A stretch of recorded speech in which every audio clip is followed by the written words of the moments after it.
ये चल अस्सलाम गई। वालेकुम। क्या हाल है भाई सब बच्चों के? ये हाँ भाई, जिन बच्चों का माइक ऑन है, कौन कौन है भाई? अब्दुल मुजम्मिल गालिबन नाम है। माइक ऑफ कर दीजिएगा जी। अच्छा, बस मुझे ये मेक श्योर कीजिएगा कि आपको इनफैक्ट मेरी आवाज क्लियर है, आवाज का तो इशू नहीं हो रहा किसी को? काइंड जल्दी से गाइड करो, क्योंकि आज के दिन मुझे आप सब बच्चों से बहुत ज्यादा अहम, बहुत ज्यादा जरूरी टॉपिक से रिलेटेड डिस्कशन करना है। ठीक है भाई? ओके, ठीक है, जबरदस्त। अच्छा भाई, आप लोगों से मेरी पहली मुलाकात है और इस मुलाकात का बुनियादी मकसद ये है कि हम अपने एक अहम क्वेश्चन यानी लॉजिकल रीजनिंग के क्वेश्चन को बहुत अच्छे तरीके से कवर अप कर सकें। यकीनन आप सब बच्चों में बहुत सारे ऐसे बच्चे होंगे जिनका एक्सपीरियंस रहा, जिन्होंने लास्ट ईयर टेस्ट दिया मगर इतना अच्छा स्कोर नहीं कर सके, मगर इस साल उनका इरादा है, कोशिश है कि वो अपना बेस्ट स्कोर बनाए और अपना एडमिशन मेरिट पे वो सिक्योर कर। ये टारगेट है। अब इस टारगेट को अचीव करने के लिए दो स्ट्रेटेजीज होती है। पहली स्ट्रेटेजी तो ये है कि मैं जनाब अपने मेन सब्जेक्ट्स को फोकस करूं बस, और बाकी जो सब्जेक्ट्स हैं जिनका स्कोर कम है कंपैरेटिवली, मैं उन्हें ड्रॉप कर दूं, उन्हें छोड़ दूं, उस पर इतना ज्यादा काम ना करूं। एक स्ट्रेटेजी होती है। एक स्ट्रेटेजी ये होती है कि जनाब मैंने तो जो है वो अपने इंपॉर्टेंट मेजर सब्जेक्ट जो है, जैसे कि बायोलॉजी है, केमिस्ट्री है, फिजिक्स है, उस पर तो मुझे बहुत अच्छा काम करना है, मगर मुझे इंग्लिश के 18 नंबर जाया नहीं करने, मुझे लॉजिकल रीजनिंग के 6 नंबर जाया नहीं करने, क्योंकि ये नंबर ऐसे हैं जो कि मुफ्त के नंबर, मजे से मिलने वाले नंबर। बस थोड़ी सी तवज्जो, थोड़ा सा ध्यान और थोड़ा सा होमवर्क अगर आप करते हैं तो यकीन कीजिए कि आपके लिए ये जो क्वेश्चन है ये बहुत ज्यादा आसान हो सकता है और आपको पूरे पूरे नंबर दिला सकता है। अब आप सब बच्चों को क्लास में इनवाइट करने के पीछे रीजन क्या है, मैं जरा वजाहत कर दूं। देखो बच्चों, मैं पिछले 13 साल से, 13 से 14 साल हो गए मुझे पढ़ाते हुए। उसमें से अगर मैं 9 साल अपने आपके साथ शेयर करूं तो उसमें मैंने एप्टीट्यूड पढ़ा है। मैंने इनफैक्ट एक छोटे से इंस्टीट्यूट में एप्टीट्यूड पढ़ाया, बच्चों ने बड़ा अच्छा रिस्पांस दिया। फिर मैं एक रेपुटेबल इंस्टीट्यूट में चला गया, वहां मैंने 7 साल अपनी सर्विसेज दी। कुछ वजूहात की बुनियाद पे मैं वहां कंटिन्यू नहीं कर सका, मैंने नहीं किया, मैंने छोड़ दिया। उसके बाद अल्लाह ताला ने मुझे एक मौका दिया, एक नेमत दी, एक सहूलत दी कि मैं बच्चों के लिए कुछ अच्छा कर सकूं, कुछ बेहतर कर सकूं। तो मैं 2022 4 दिसंबर 2022 अपनी एप्टीट्यूड की क्लास लेकर चल रहा हूं। और इस एप्टीट्यूड की क्लास में मैंने क्या किया, इस एप्टीट्यूड की क्लास में मैंने बच्चों को physics, chemistry, biology, English, logical reasoning, इन तमाम तरह सब्जेक्ट्स के बेहतरीन टीचर्स फराहम किए। और उसके पीछे ये फैक्टर नहीं था कि मुझे बहुत ज्यादा इनकम जनरेट करने का शौक हो गया अचानक से, ऐसे कुछ नहीं। बस मेरे जहन में एक बात थी उस रोज भी और आज भी, कि मैं कम से कम वो काम कर सकूं आप सब बच्चों के लिए कि जो आप सब बच्चों की कामयाबी का रास्ता बन सके। बस ये टारगेट पहले दिन में था, ये टारगेट आज भी है, और दुआ कीजिएगा मेरे लिए कि ये टारगेट मेरी आखिरी सांस तक बरकरार रहे। तो प्लान ये है कि जो बच्चा भी पढ़े अपना मैक्सिमम स्कोर हासिल, ये टारगेट है। अब इस टारगेट को अचीव करने के लिए देखो कुछ चीजें तुम्हें समझनी। आज मैं मौजूद हूं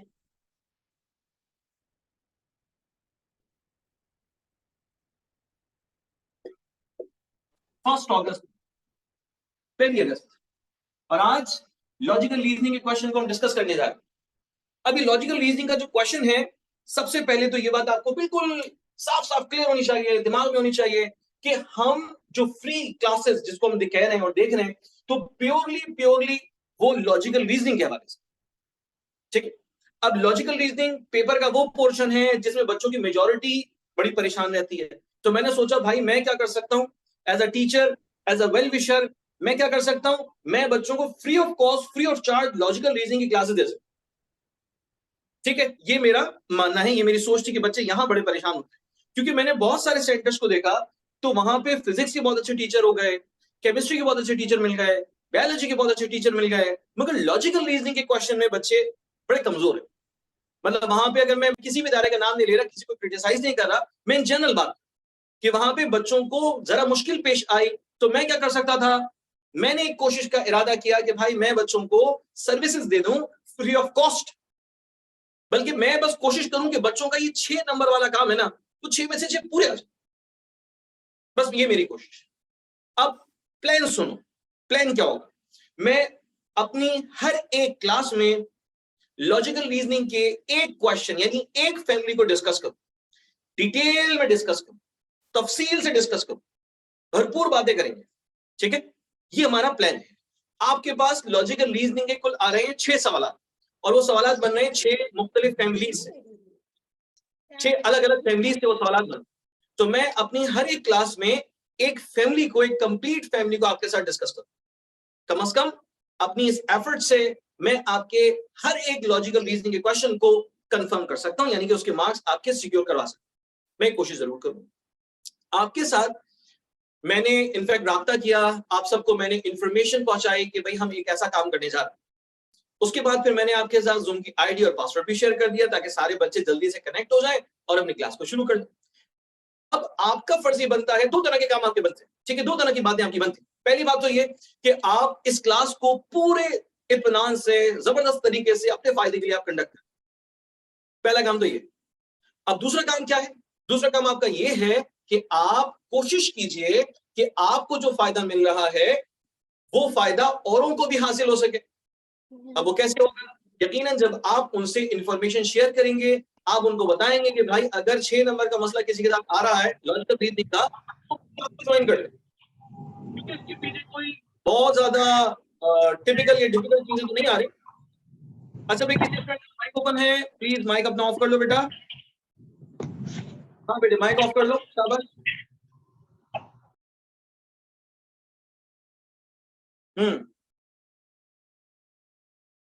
ठीक है। अब होता ये, जब हम क्लास को ज्वाइन करते हैं तो हमारा माइक नेचुरली ऑन हो जाता है, तो वो उसको ऑफ कर लेते हैं आप। ये अच्छी बात होती है। बेटे अनम, आपका माइक ऑन है, काइंडली ऑफ कर लीजिए।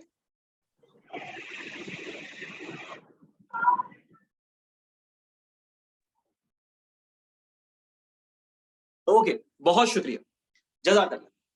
तो हम हर एक सेशन में अपने एक क्वेश्चन को कंफर्म करने जाते हैं, जबरदस्त बनाने का, ठीक है। क्लियर है मेरा पॉइंट?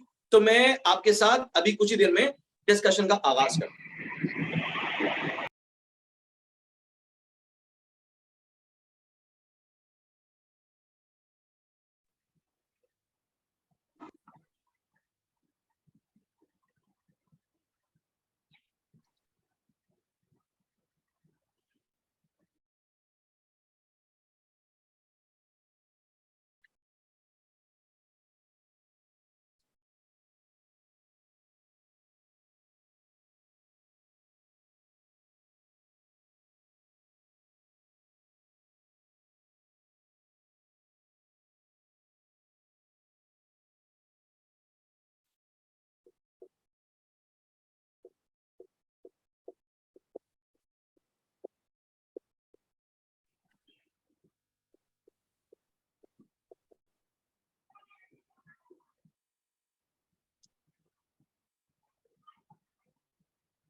अच्छा बच्चों, जरा गौर से देखिए, हम किस चीज के हवाले से बात करने जा रहे हैं। हमारा बेसिकली जो टारगेट है क्लास को कंडक्ट करने का, वो है हमारा ये क्वेश्चन, लॉजिकल रीजनिंग। अभी कुछ वक्त आपसे मैं लेकर आपके 6 के जो क्वेश्चंस हैं उसके बारे में मैं आपको एक मुख्तसर सी डिटेल दूंगा। उसके बाद हम उस फैमिली में से एक क्वेश्चन की फैमिली को सिलेक्ट कर लेंगे और फिर हमारा डिटेल डिस्कशन हो। सर हमारे पास तो क्वेश्चंस नहीं है, आप क्वेश्चंस कैसे प्रोवाइड करेंगे? बहुत आसान सा तरीका है, मैं आपके साथ आपकी क्लासरूम में स्क्रीन शेयर करूंगा। स्क्रीन शेयर करूंगा तो जाहिर सी बात है सारे क्वेश्चंस आपके पास आते हैं। क्लास के एंडिंग मोमेंट पर मैं आपके साथ उसका पीडीएफ, उस फाइल का, वो मैं आपके साथ शेयर कर दूंगा। आप क्लास को लीव मत कीजिएगा, आप उस पीडीएफ को अपने पास सेव कर लीजिएगा। ताकि आपके वो क्वेश्चंस आपकी तैयारी में एक अहम किरदार अदा कर सकें। अब सवाल ये आ रहा है कि सर आप हमें क्वेश्चंस जो प्रोवाइड करेंगे वो क्वेश्चंस के आंसर कीज के साथ होंगे? तो जवाब मिलता है नहीं, वो क्वेश्चंस आंसर कीज के साथ नहीं होंगे। आपको क्या करना है, आपको उन क्वेश्चंस को क्लास में रहते हुए समझना है। एक एक क्वेश्चन समझाऊंगा, समझना है, अपने पास खुद आंसर नोट कर लें। तो इस प्रैक्टिस से आपका सीखना ज्यादा अच्छा हो सकता है, कम टाइम में ज्यादा अच्छा सीख सकते हैं। ओके, हमारा क्वेश्चन लॉजिकल रीजनिंग का दरअसल 6 तरह के सवालात हमें दिखा रहा है, 6 तरह के सवालात हमें दे रहा है। सबसे पहला सवाल,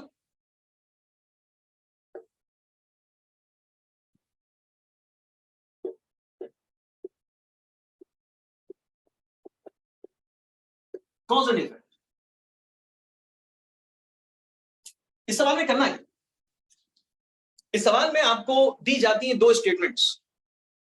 उन दोनों स्टेटमेंट्स को देखने के बाद, पढ़ने के बाद, समझने के बाद आपको फैसला करना होता है कि उन दोनों स्टेटमेंट्स का एक दूसरे से रिलेशनशिप क्या वो एक दूसरे के लिए कॉज एंड इफेक्ट वाला रिलेशनशिप रखते हैं या कि नहीं। ये फैसला आपको करना। कैसे करेंगे? सारी ट्रिक्स एंड टेक्निक समझाऊंगा, टेंशन नहीं, सारी ट्रिक्स एंड टेक्निक समझ और प्रैक्टिस भी करेंगे क्वेश्चन। तो पहला क्वेश्चन हो गया जिसमें हमारे पास 2 स्टेटमेंट आती हैं और हमसे पूछा जाता है कि बताओ इन 2 स्टेटमेंट्स का रिलेशनशिप क्या है। क्या वो दोनों स्टेटमेंट कॉज हैं? क्या वो दोनों स्टेटमेंट इफेक्ट्स हैं? क्या वो दोनों स्टेटमेंट अलग अलग इफेक्ट्स की कॉजेज हैं? क्या वो अलग अलग इफेक्ट्स हैं या फिर उन दोनों में कॉज एंड इफेक्ट का कोई रिलेशनशिप एग्जिस्ट नहीं करता? इस तरह का सवाल हमें बना के, ठीक हो गया। तो पहला क्वेश्चन की नेचर थोड़ी सी समझ में आ रही है, मैं करवाऊंगा अभी सॉल्व, टेंशन नहीं लेनी। अगला सवाल, अगला सवाल,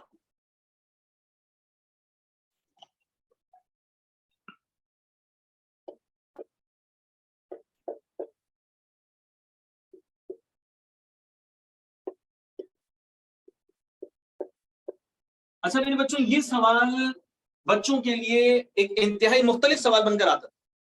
उसकी वजह क्या है? उसकी वजह बड़ी साफ और आसान, कि इससे पहले इस किस्म का कोई क्वेश्चन आपने ना देखा, ना पढ़ा, ना उसे सॉल्व किया।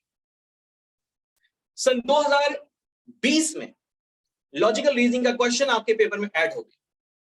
उस वक्त पूरे कराची में नहीं बल्कि पूरे पाकिस्तान में, क्योंकि उस वक्त जो है ना वो पीएमसी टेस्ट कंडक्ट कर रहा था, पूरे पाकिस्तान में हलचल थी कि भाई ये क्वेश्चन सॉल्व कैसे होंगे। अब अगर किसी जगह पर लिखा हुआ नजर आ रहा है all tigers are lion, some lions are there, तो सेंटेंस देखने के बाद ही तबीयत साफ हो गई कि भाई टाइगर लाइन कैसे हो सकता है, लाइन टाइगर कैसे हो सकता है, भाई मैंगोज मैंगोज हो सकते हैं, मैंगोज ऑरेंजेस कैसे हो सकते हैं। तो पूरे कराची में, पूरे पाकिस्तान में लोग परेशान थे, मगर कोशिश की गई कि बच्चों को सिखाया जाए।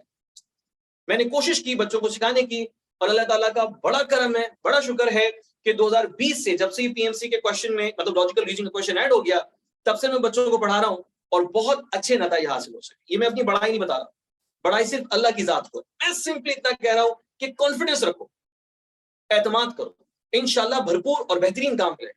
तो दूसरा क्वेश्चन है लॉजिकल डिडक्शन का। कौन सा क्वेश्चन है? वही वाला जैसे कि ऑल मैंगोज आर ऑरेंजेस, ऐसी अजीब अजीब स्टेटमेंट आती हैं, उनको कैसे हम सॉल्व करेंगे, उनका कैसे हम जवाब निकालेंगे, बेहतरीन समझेंगे इंशाल्लाह। तीसरा question,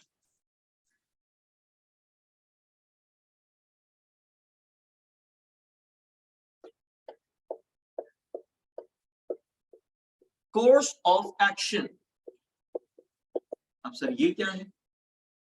course of action basically एक ऐसा सवाल जिसमें दो मतलब एक सिचुएशन दी गई है, एक कंडीशन दी गई है और आपको कहा गया है कि भाई इस सिचुएशन को हल करने के लिए जो मोस्ट एप्रोप्रिएट एक्शंस फॉलो हो सकते हैं, आप हमें उसके बारे में बताएं। आपका ये टास्क है।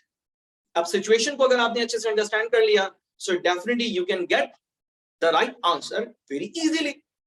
मगर हमारे यहां बच्चे सिचुएशन को समझने में बहुत बड़ी गलती करते हैं, तो जवाब कुछ का कुछ मार्क कर देते हैं।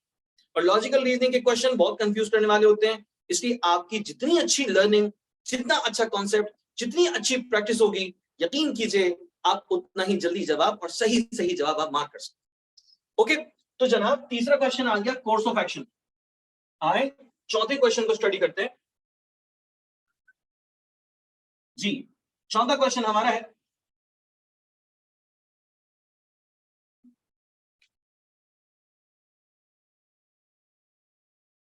चौथे क्वेश्चन की तरफ जाते हैं।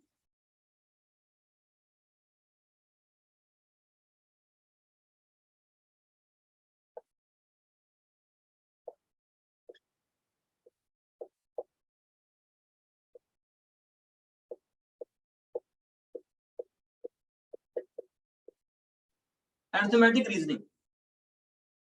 अब उसमें रीजनिंग तो है, मगर अरिथमेटिक बेसिस पे अरिथमेटिक के लॉज, रूल्स एंड रेगुलेशंस वो अप्लाई होंगे।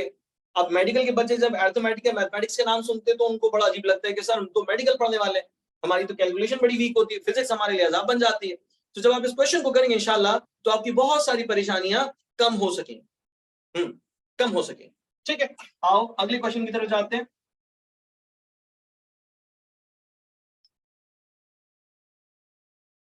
अल्फा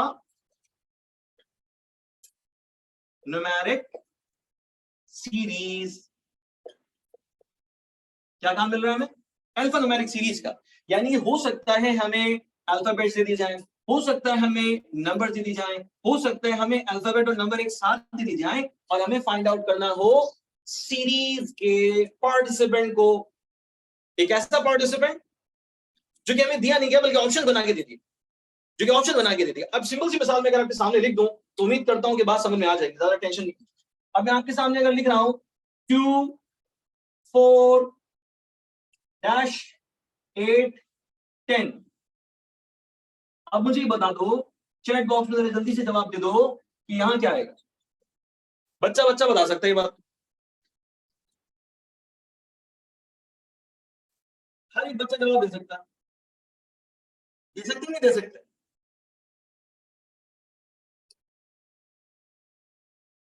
हाँ भाई, जवाब तो आ रहे हैं, बहुत अच्छी बात है, बहुत अच्छी बात है।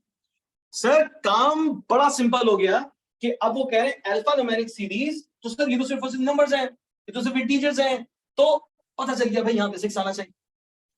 इतना सिंपल सवाल आता नहीं। ये तो मैं सिर्फ और सिर्फ ये समझाने के लिए मैंने कहा है कि भाई इसको, इसकी क्वेश्चंस कुछ इस तरह के होते हैं।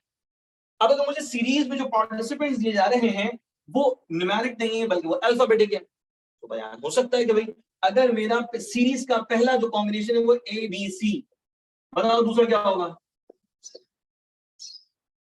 पहला सीरीज का ऑप्शन है ए बी सी, दूसरा क्या होगा बता? चलो दिमाग चलाओ।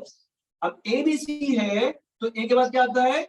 बी, है ना? बी के बाद क्या आता है? सी, सी के बाद क्या आता है? डी। हो गया ना? यानी हमने सीरीज के नेक्स्ट पार्टिसिपेंट को एक्चुअली रेफर किया। तो सर ये अल्फाबेटिक है, तो सर क्या ऐसे सवाल आ सकते हैं? 100% आ सकते, 100% आ सकते। अब आओ जरा थोड़े से क्वेश्चंस की डिटेल में हम और जाते हैं, कुछ और क्वेश्चंस को भी अभी आपके सामने में इनलिस्ट कर देता हूं ताकि थोड़ा दिमाग खुले। क्योंकि मैं हम में से अक्सर को तो ये भी नहीं पता होता कि हमें एग्जामिनर या हमारा जो टेस्ट बनाने वाला है वो किस किस किस किस्म के क्वेश्चन दे सकते, हमें तो ये भी क्लियर नहीं होता। तो अभी तो सारी चीजें आपके सामने आ जाएंगी, ठीक है?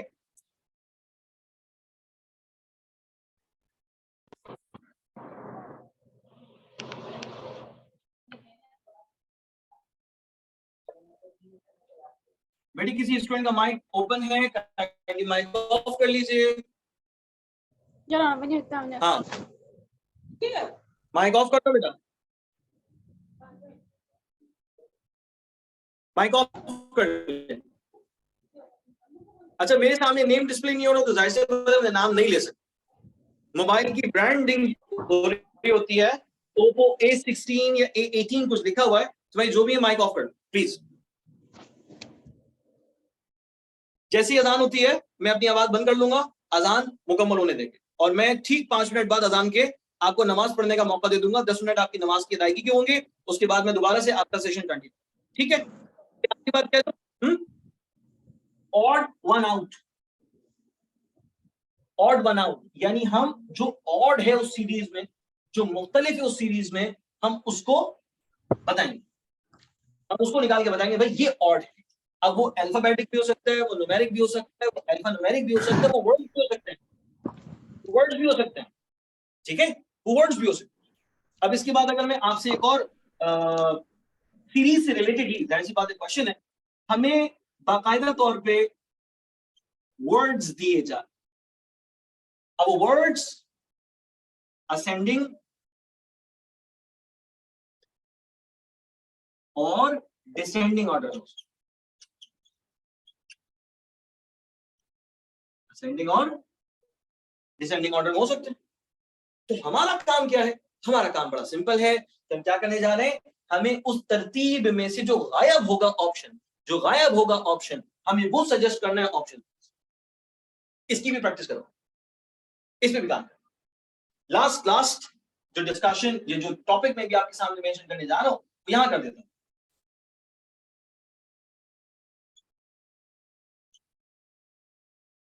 सर शेप्स से रिलेटेड क्वेश्चंस, हाँ भाई वो भी होंगे। शेप्स आपको डिफरेंट दी जाते हैं और उसमें सिमिलैरिटी या ऑड वन आउट वाला काम आपसे लिया जाता है। डिफरेंट शेप्स दिए जाते हैं और आपसे कहा जाता कि जनाब कौन से दो सिमिलर है बताओ। अब ऐसा तो नहीं होगा ना कि अगर आपके सामने बस दो बॉक्स बना दिए गए, बताओ कौन सा सिमिलर, ये तो नहीं होगा ना। है, फंसाते हैं, ट्रिकी है, घुमाते हैं, छोटे छोटे कॉन्सेप्ट उसके अंदर अप्लाई हो रहे होते हैं, शेप्स में भी कॉन्सेप्ट अप्लाई हो रहे होते हैं। तो इंशाल्लाह इसकी भी हम प्रैक्टिस करेंगे। तो ये तमाम तक स्टडी जो है वो आपके लिए बगैर किसी चार्ज के है, बगैर किसी चार्जेस के है, सिर्फ इस नेक नियति की बुनियाद पे है कि बच्चे पढ़ लें, अपना स्कोर अच्छा बनाओ, इतनी सी बात है। ठीक है भाई, अजान का वक्त हो गया, अजान हो भी रही है तो मैं खामोश हो रहा हूँ, ठीक है।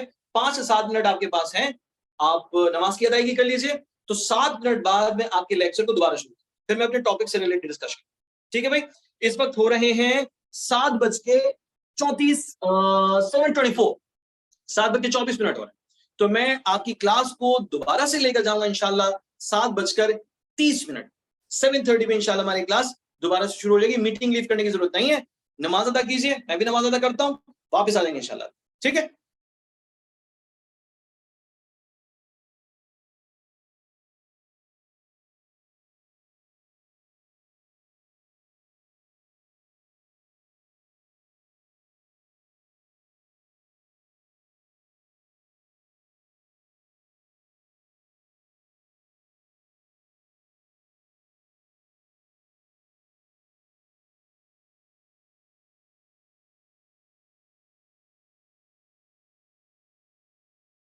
अच्छा भी बच्चों, आप लोग वापस आ गए नमाज पढ़ के, सब आ गए हैं, मुझे चैट बॉक्स में डन कर दीजिए, शाबाश, ताकि फिर हम क्लास को आगे बढ़ा सकें।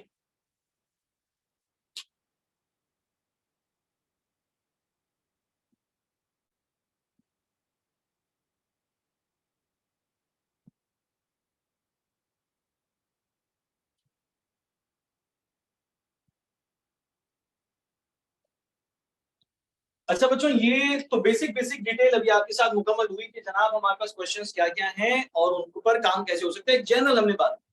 अब हम डायरेक्टली डिस्कशन करने जा रहे हैं, खास तौर पर बड़ी तफसील के साथ हम बात करने जा रहे हैं इस टॉपिक के हवाले से, कॉज एंड इफेक्ट के हवाले से हमारा डिस्कशन।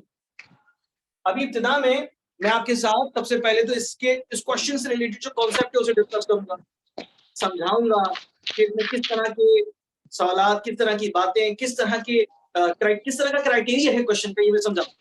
उसके बाद मैं आपके साथ स्क्रीन शेयर करूंगा, स्क्रीन पे आपके पास अराउंड 15 to 20 क्वेश्चंस होंगे। हम एक एक क्वेश्चन के बारे में इंशाल्लाह बड़ा डिटेल डिस्कशन आपके साथ करने जाएंगे, ठीक हो गया।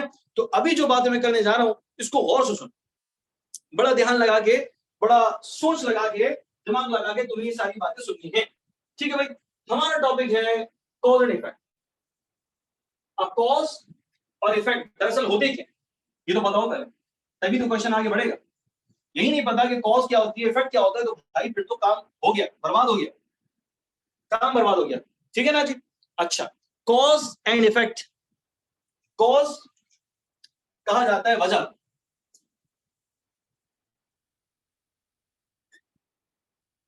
इफेक्ट कहा जाता है असर। यानी अगर मैं किसी भी काम को करता हूं तो यकीनन उसकी वजह होगी और यकीनन उस काम का असर होगा। Am I right? यानी कोई भी काम ऐसा नहीं हो सकता कि जनाब आप जिसे कहें कि भाई वो बेवजह किया, ऐसा तो कोई भी काम नहीं।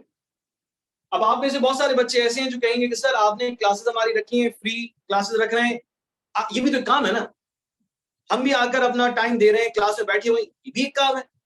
अब यकीनन अगर कोई एक्शन है, अगर कोई एक्शन है तो उस एक्शन की कॉज भी होगी और उस एक्शन का असर भी होगा।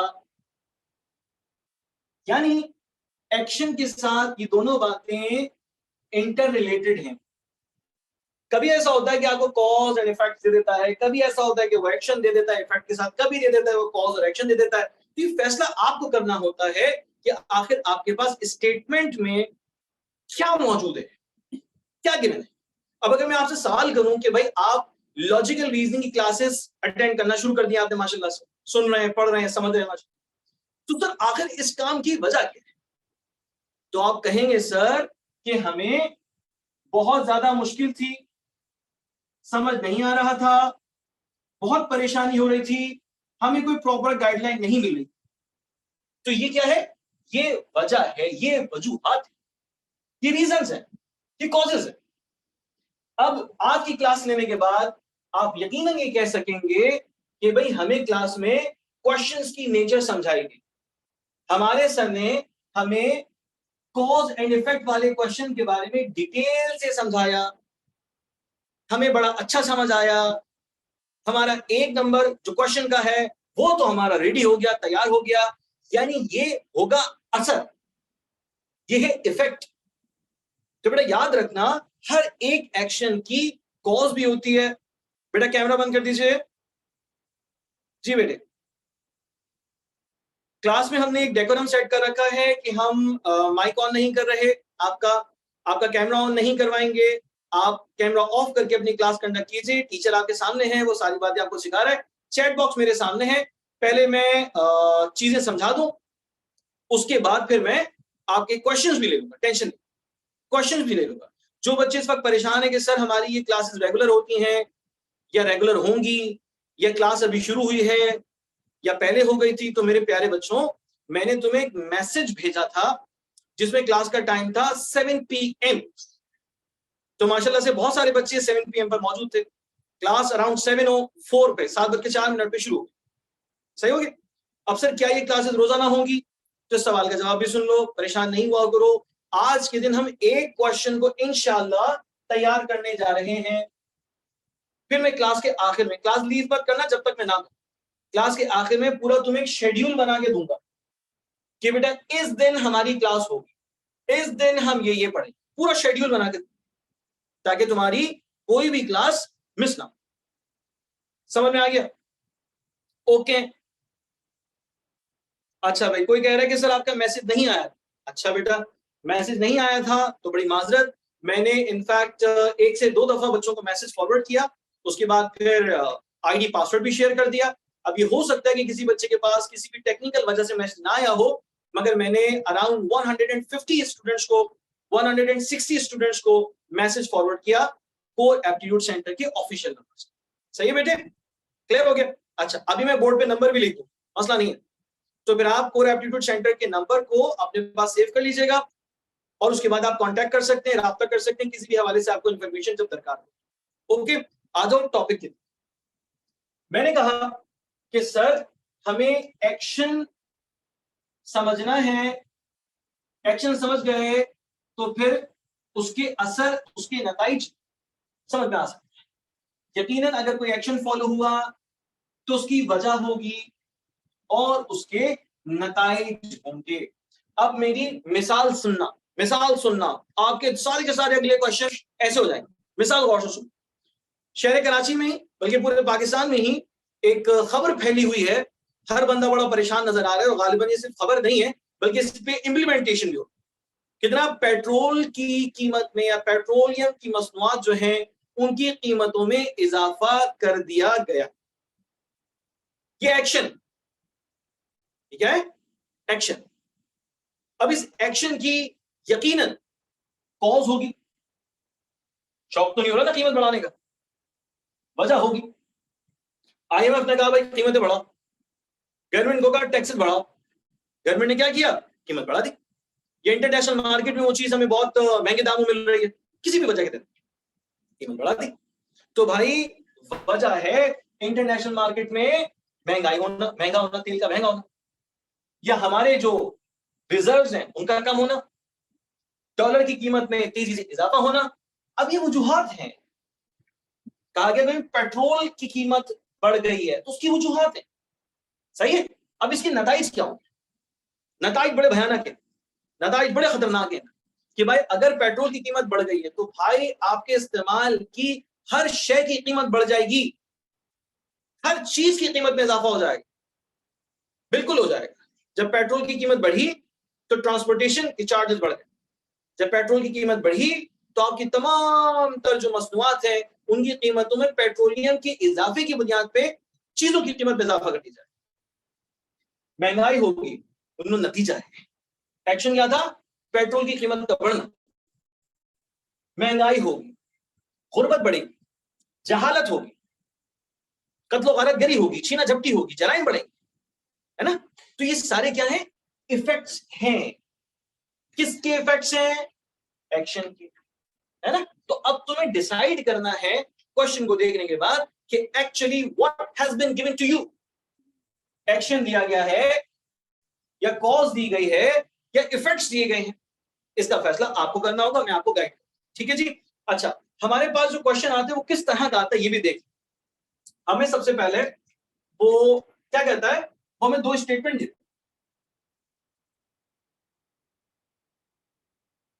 दो स्टेटमेंट हमें दे देता है, ठीक है। उसके बाद हमें 4 से 5 ऑप्शंस बना के, 4 से 5 ऑप्शंस बना के दे रहा हूं। अब ऑप्शंस क्या है भाई, ऑप्शन ये है कि जनाब जो स्टेटमेंट 1 है वो कॉज है, सही, और स्टेटमेंट 2 इफेक्ट है। पहला ऑप्शन उसने बना, फिर उसने सेकंड ऑप्शन बना दिया, स्टेटमेंट 1 जो है वो इफेक्ट है और स्टेटमेंट 2 जो है वो कॉज है, दूसरा ऑप्शन बन। फिर उसने तीसरा ऑप्शन बना दिया कि जनाब स्टेटमेंट 1 और स्टेटमेंट 2 दोनों की दोनों स्टेटमेंट कॉजेज है, कॉजेज है, वजूहात, ओके। चौथा उसने ऑप्शन बना दिया कि भाई स्टेटमेंट 1 और स्टेटमेंट 2 बेसिकली इफेक्ट्स हैं इंडिपेंडेंट कॉजेज के, इंडिपेंडेंट कॉजेज, अलग अलग वजूहात उनके नताइज दी, दोनों हैं नताइज मगर हैं क्या, अलग अलग वजूहात की, अलग अलग रीजंस की, ठीक हो गया। अच्छा, पांचवा उसने ऑप्शन आपको बना दिया, आपको दे दिया कि जनाब 1 और 2, स्टेटमेंट 1 और 2 दोनों के दोनों कॉजेज नहीं है, neither 1 nor 2 are the causes, ठीक हो गया। इस तरह के ऑप्शन हमें बनाकर दे सकता है, यानी कि कम से कम वो 5 ऑप्शन हमें बनाकर दे। हमारा काम ये है कि हम उस स्टेटमेंट को गौर से पढ़ें और उसके बाद एग्जैक्ट जवाब की तरफ जाएं। अब मैं आपके साथ डिस्कशन का आगाज करने लगा हूं, उम्मीद कर रहा हूं बेसिक बेसिक बात समझ में आ गई। चैट बॉक्स में सवाल मौजूद है सर, इससे लॉजिकल रीजनिंग क्लियर हो जाएगा, ओके। अच्छा भाई देखो, सबसे पहले मेरी और तुम्हारी जो मुलाकात का बुनियादी मकसद रहा वो ये कि हम लॉजिकल रीजनिंग के क्वेश्चन को अच्छा करें। अब इसके अलावा जो सब्जेक्ट्स हैं भाई, फिजिक्स भी है, केमिस्ट्री भी है, बायोलॉजी भी है, उसके लेक्चर्स कोर एप्टीट्यूड सेंटर में हो रहे हैं। तो अब सर क्या हम वो ज्वाइन कर सकते हैं? अब इसकी तफसील मैं आपको दे दूंगा, परेशान नहीं, सही, मैं उसकी तफसील आपसे शेयर कर दूंगा, परेशान नहीं। मगर अभी जो काम है पहले वो करना, फिर बाकी डिटेल में सारी शेयर कर लूंगा, टेंशन नहीं, ठीक है। शुरू करें, मैं आपके साथ स्क्रीन शेयर करूंगा, स्क्रीन पे आपके पास क्वेश्चंस होंगे, क्वेश्चंस आप देखते जाएंगे और चैट बॉक्स में हर बच्चा जवाब देगा, हर एक बच्चा जवाब देगा, चाहे वो मतलब उसको समझ में आ रहा है नहीं आ रहा, जवाब देना है। जवाब गलत होगा, मैं समझ जाऊंगा कि बच्चे को समझ में नहीं आ रहा, तो मैं तफसील से समझाऊंगा, डिटेल दूंगा, इसलिए जवाब जरूर देना होगा। क्लियर है? चलिए भाई आगे बढ़े। चलो जी ठीक है। अब जैसे जैसे आपको स्क्रीनशॉट लेना होता है ना, आप बोर्ड का स्क्रीनशॉट ले लिया करें, मुझे बता दिया करें, मैं साइड पे जाऊंगा, आप स्क्रीनशॉट ले लें, कोई मसला नहीं। ठीक है।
अच्छा भाई बच्चों,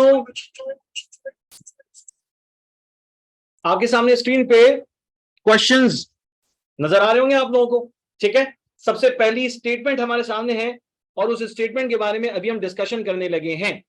किसी के साथ कोई भी प्रॉब्लम है तो काइंडली वो मुझे बता सकता है। आवाज वगैरह सब क्लियर हो गई है? किसी को इश्यू तो नहीं हो रहा? बोलो भाई जल्दी।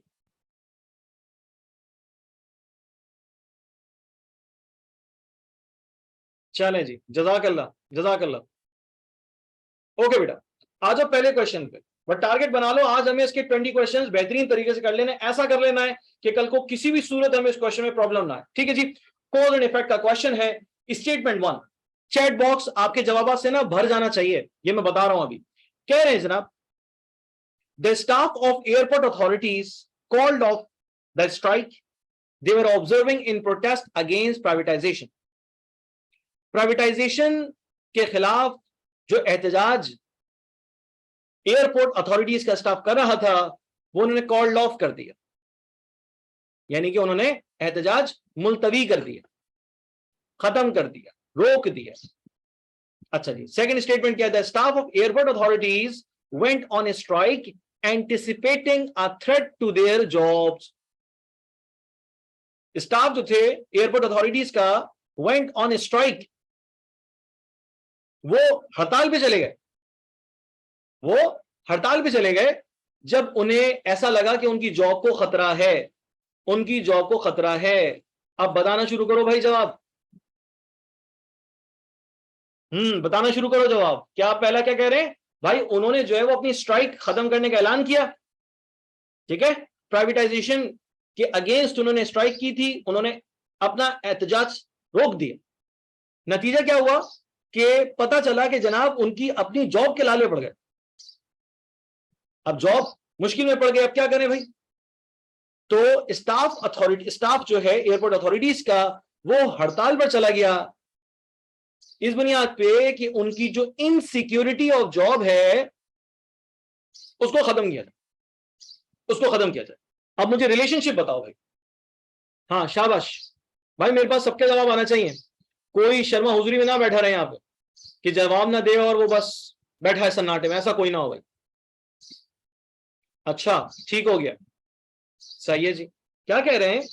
कह रहे हैं सर, पहला जो स्टेटमेंट है हमारे सामने, हाँ, जो पहली स्टेटमेंट है वो कॉज हो सकती है और दूसरी स्टेटमेंट जो है वो उसका इफेक्ट हो सकती है। ऐसी बात है, ऐसा है कुछ? दिमाग चलाने की शदीद जरूरत आन पड़ी है। अच्छा सर, एक बात तो बताएं, स्टाफ जो एयरपोर्ट अथॉरिटीज का है उसने स्ट्राइक की कॉल खत्म कर दी, जो कि वो प्राइवेटाइजेशन के खिलाफ कर रहे थे।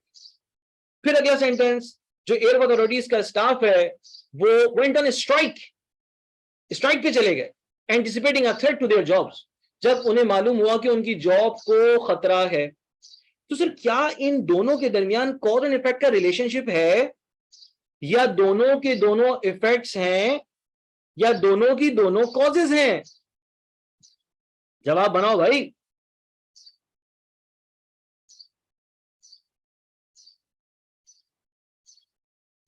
दोनों के दोनों इफेक्ट्स हैं। अच्छा, दोनों के दोनों इफेक्ट्स हैं, ऐसा कह रहे हैं। अब यहां पे सेंटेंस में लिखा है प्राइवेटाइजेशन वजह थी जिसके खिलाफ एहतजाज कर रहे थे, वो एहतजाज उन्होंने खत्म कर दिया।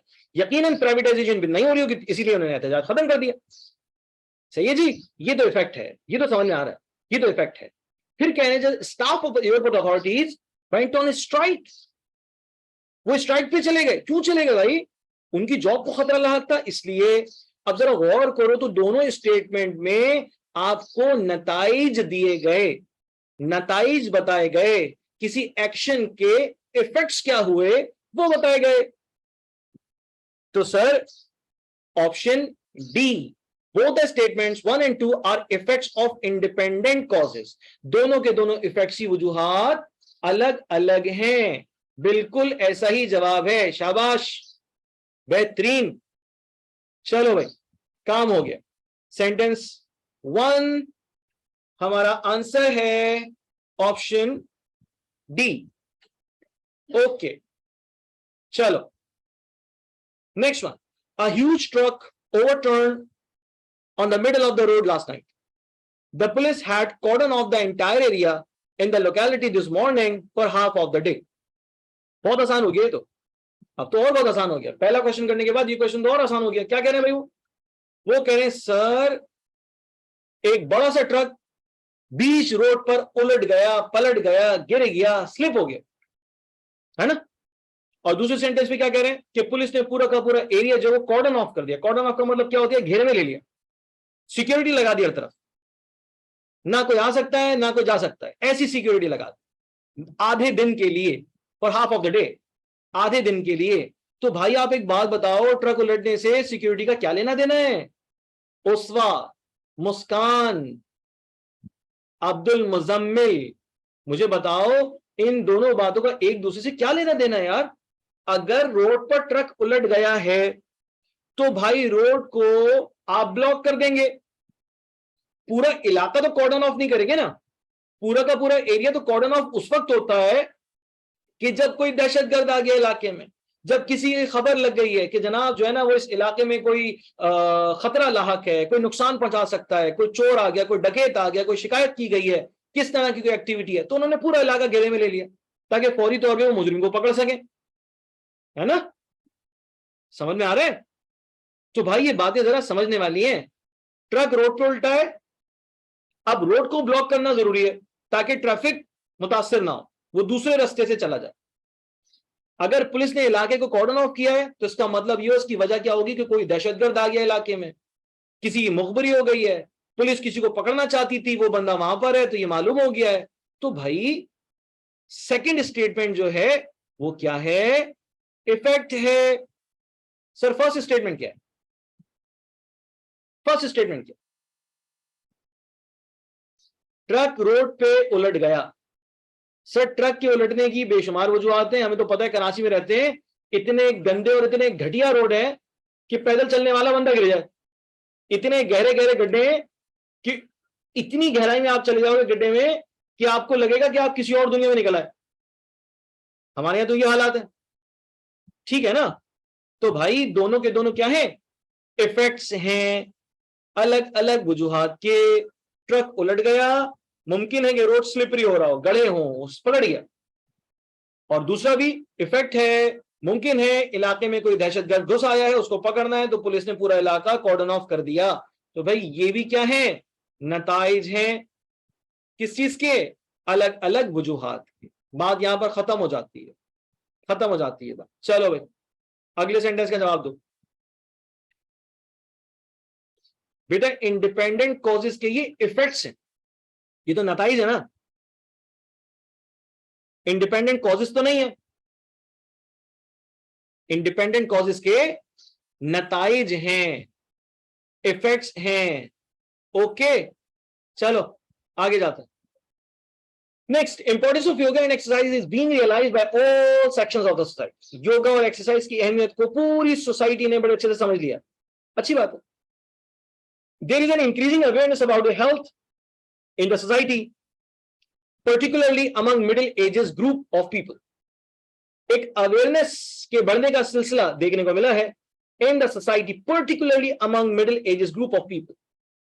जो दरमियानी उम्र के लोग हैं, 30-35 साल की उम्र के लोग हैं, उनमें हेल्थ की अवेयरनेस जो है वो बढ़ने लगी है। अब भाई एक तो बात कंफर्म हो गई दोनों बातों को पढ़ के, दोनों स्टेटमेंट को पढ़ के, कि इनके दरमियान रिलेशनशिप कॉज एंड इफेक्ट वाला होगा, इनके दरमियान ताल्लुक कॉज एंड इफेक्ट वाला तो होगा। आप मुझे बताइए ना कि अगर हेल्थ की अवेयरनेस हम लोगों में बढ़ जाए, मतलब हम हेल्दी लाइफ गुजारने को प्रायोरिटी देना शुरू कर दें। हेल्दी लाइफ का मतलब ये नहीं है कि जनाब वो मुर्गा मुसल्लम चल रहे हैं और जो है ना वो निहारियां चल रही, नहीं। हेल्दी लाइफ का मतलब ये है कि आप अपने रोजमर्रा के काम करने के काबिल हो और आप पर कोई बीमारी असरअंदाज ना हो सके, आप किसी बीमारी में मुब्तला ना हो। तो ये अवेयरनेस है। यकीनन जब लोगों में अवेयरनेस हेल्थ की होगी तो मुख्तलिफ पैटर्न्स को सोचेंगे कि हम क्या क्या कर सकते हैं खुद को सेहतमंद करने के लिए। एक तो तरीका यह है कि अपनी डाइट को कंट्रोल करें, फजूल चीजें ना खाएं। दूसरा तरीका यह है कि एक अपनी शेड्यूल, जो अपना वर्किंग पैटर्न है, उसको जरा बेहतर कर लें। तीसरी चीज यह है कि योगा और एक्सरसाइज करने को जरा टाइम दे दें, है ना। यानी मैं अगर कहना चाहता हूं कि मैं एक हेल्दी लाइफ जीना चाहता हूं, तो हेल्दी लाइफ का मतलब ये नहीं होगा कि मैं सिर्फ और सिर्फ खूब से खूब जो है ना वो न्यूट्रिशियस डाइट ले रहा हूं, खूब प्रोटीन विटामिन ले रहा हूं, नहीं, वो तो और खतरनाक हो जाएगा मेरे लिए। तो मेरे लिए बेस्ट क्या होगा कि मैं अच्छा खाऊं, सेहतमंद ग़िज़ा खाऊं, मैं एक बेहतर लाइफ स्टाइल जीऊं, मैं योगा करूं, एक्सरसाइज करूं, ताकि मैं हेल्दी रह सकूं। तो भाई सेंटेंस 2 जो है वो क्या है? सेंटेंस 2 क्या है? बोलो जी। बिल्कुल ठीक है, बिल्कुल ठीक है। सेंटेंस 2 कॉज है, स्टेटमेंट 2 कॉज है, और स्टेटमेंट 1 क्या है उसका? इफेक्ट। जी बिल्कुल सही कह रहे हैं, बिल्कुल सही कह रहे हैं सारे बच्चे भाई, बेहतरीन, शाबाश है। तो आपका जो करेक्ट ऑप्शन होगा वो होगा ऑप्शन बी। कौन सा होगा? Option B. यही जवाब बच्चों ने बताया और यही इसका सही जवाब है। क्लियर है? Okay, next sentence. Next sentence, अब इसका जवाब तुम लोग खुद दोगे सब। शाबाश, मैं कुछ नहीं समझाऊंगा, खुद दोगे जवाब, मुझे पता है तुम्हारी तरफ से सही जवाब आएगा। The prices of food grains and other essential commodities in the open market have risen sharply during the past 3 months. चलो मुझे जवाब दो, मैं कुछ नहीं कह रहा इस बारे में, तुम जवाब दो बस।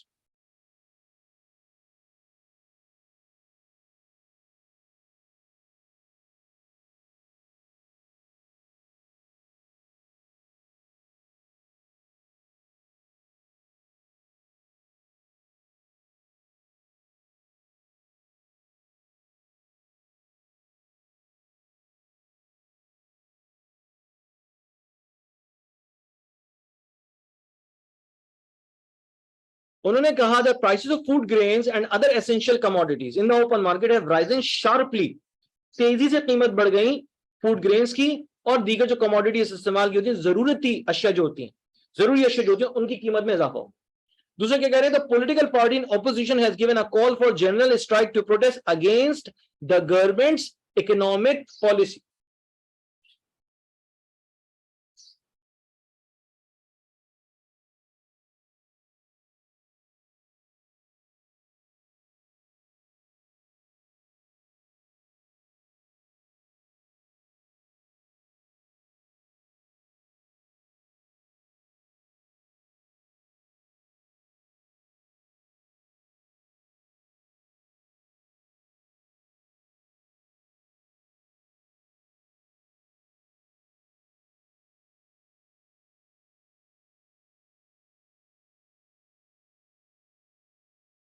अच्छा भाई, क्या कह रहे हैं इसमें कि पॉलिटिकल पार्टी ने जो कि ऑपोजिशन में है उसने जनरल स्ट्राइक की कॉल दे दी कि भाई स्ट्राइक पे जा रहे हैं। क्यों जा रहे हैं? गवर्नमेंट्स की इकोनॉमिक पॉलिसी के खिलाफ, अगेंस्ट। देखो भाई लिखा है अगेंस्ट, तो गवर्नमेंट की पॉलिसी अगर सिर्फ और सिर्फ होता गवर्नमेंट पॉलिसी तो मैं कहता भाई ये एक अलग बात।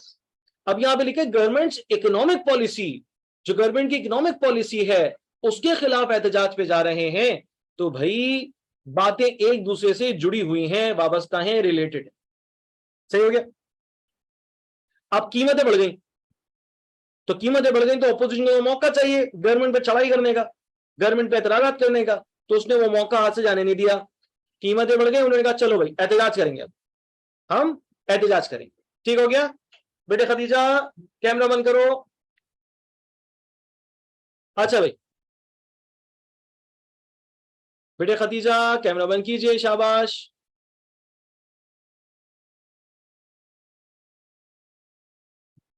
खदीजा मेरी आवाज आ रही है?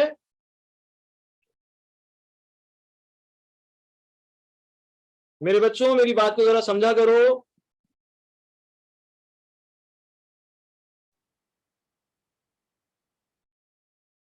खदीजा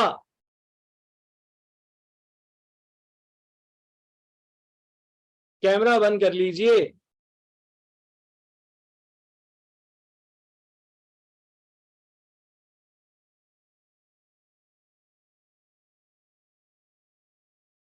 अच्छा भाई क्वेश्चन की तरफ वापस आ गए।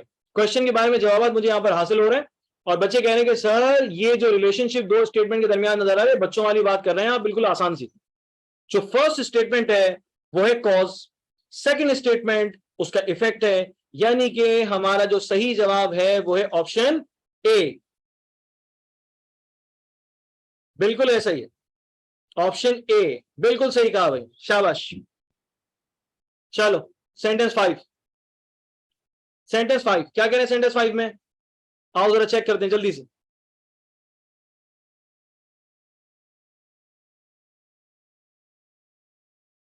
सेंटेंस 5 में क्या कह रहे हैं?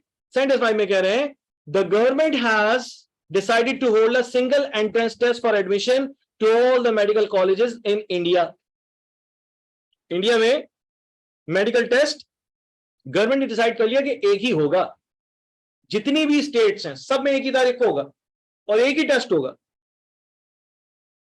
Second sentence the state government has debarred students from other states to apply for the seats in the medical colleges in the state.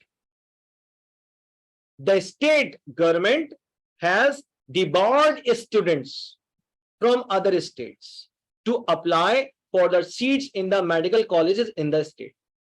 यानी कि जो स्टेट है उसने कहा कि जनाब जो जिस जगह का जिस स्टेट का रहने वाला है वो वहीं टेस्ट देगा, वहीं के मेडिकल कॉलेज में एडमिशन ले सकता है, इधर उधर नहीं जा सकता। सही है, इधर उधर नहीं जा सकता। अभी जो पीएमडीसी की पॉलिसी है आप सबको पता है कि जनाब जो है ना उन्होंने कहा है कि आप क्या करो, आप जो है ना वो टेस्ट दे दो और अगर आप किसी और प्रोविंस में जाकर अपना एडमिशन लेना चाहते हो किसी और मेडिकल कॉलेज में किसी और प्रोविंस के, तो जाके अप्लाई कर दो, हो जाएगा। ऐसा उन्होंने कहा है। अब कहां तक ये बात अप्लाई होती है पता नहीं, मगर ऐसा उन्होंने कहा है। तो सेंटेंस नंबर 5 में रिलेशन क्या है? रिलेशन बताओ, रिलेशन बताओ। गवर्नमेंट ने डिसाइड किया कि एक ही मेडिकल टेस्ट होगा, सिंगल एंट्रेंस टेस्ट, और फिर गवर्नमेंट ने स्टूडेंट्स को मुख्तलिफ स्टेट्स में सीट्स हासिल करने से रोक दिया। भाई इनके दरमियान रिलेशन क्या हो, क्या हुआ मुझे नहीं समझ में आ रहा। कॉज एंड इफेक्ट का रिलेशन कैसे है भाई, कैसे?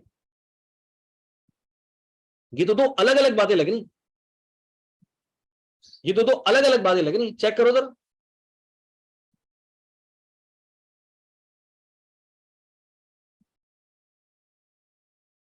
अब गवर्नमेंट ने फैसला दे दिया टेस्ट एक ही होगा, फिर स्टूडेंट्स ने कोशिश की कि जनाब हम एक काम करते हैं कि जो है ना वो टेस्ट तो दे देंगे मगर फला फला जगह जाकर हम एडमिशन के लिए अप्लाई करते हैं।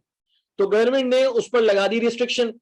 गवर्नमेंट ने एक ही एडमिशन टेस्ट की पॉलिसी यकीनन किसी ना किसी वजह के तहत इख्तियार की होगी, तो ये इफेक्ट है, ये इफेक्ट है ना। सेकंड सेंटेंस गवर्नमेंट ने स्टूडेंट्स को अलग अलग स्टेज में जाकर एडमिशन लेने से रोक दिया, यकीनन ये भी इफेक्ट है, इसकी भी कोई ना कोई वजह होगी।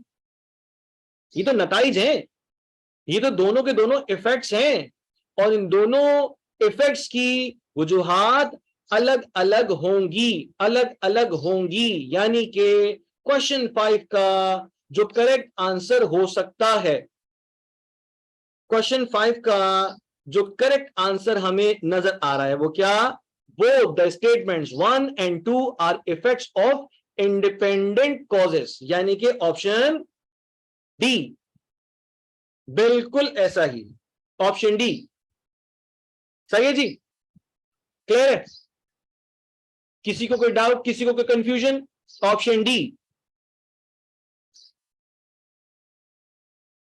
विमशा कह रही है सर ऑप्शन ई होना चाहिए, ऑप्शन ई कैसे होगा बेटा, कोई कॉमन कॉज नजर आ रही है, कोई एक आम वजह नजर आ रही है, ये तो नतीजा है, ये तो दोनों नताइज हैं, है ना, ये तो दोनों नताइज हैं और दोनों नताइज की एक वजह कैसे हो सकती है। चले ठीक हो गया, ठीक हो गया, ठीक है, चले आगे चलते हैं। नंबर 5 हो गया डन। नंबर 6, भाई मेरी इस क्लास में बहुत सारे ऐसे बच्चे जो मुझे पहले से जानते हैं, उन्हें पता है सर जुनैद हमें कैसे पढ़ाते हैं, किस तरह से समझाते हैं, तो पहले से ना बड़ी अच्छी अंडरस्टैंडिंग रखते हैं लेक्चर के हवाले से। तो जो बच्चे आज मेरी क्लास में पहली दफा बैठे हैं, तो भाई मैं उनको समझा दूं कि अगर आप मुझसे कोई सवाल पूछोगे तो मैं आपको ना डांटूंगा, ना आपको मैं कुछ ऐसा वैसा कहूंगा, बल्कि मैं आपके क्वेश्चन की बड़ी रिस्पेक्ट करूंगा। आप सवाल करेंगे मैं जवाब दूंगा।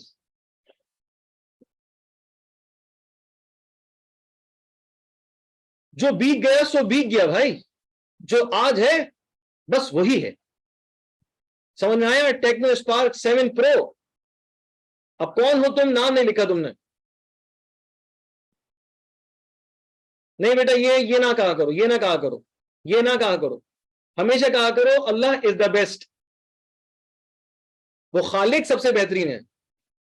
मखलूक तो बहुत ज्यादा खराबियों वाली है, खराबियां करती है, तकलीफ देती है, मुश्किलात पैदा करती है, वो सिर्फ खालिक है, वो पैदा करने वाला है जो बेस्ट है। ठीक है, चलो हाँ मेरे बेटे टेक्नो स्पार्क 7 प्रो, नाम लिख भी दोगे तो कोई मसला थोड़ी है, टेंशन थोड़ी है। बच्चे तो बच्चे होते हैं भाई, हाँ बच्चे बच्चे होते हैं, बच्चे किसी इदारे के लिए पाबंद या उसके मोहताज नहीं होते।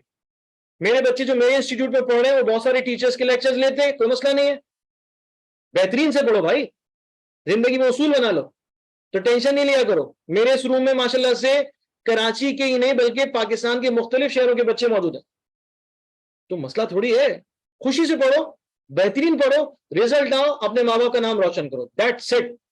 चलो क्वेश्चन 6 पे, large number of primary schools in the rural areas is run by only one teacher। ओए होए,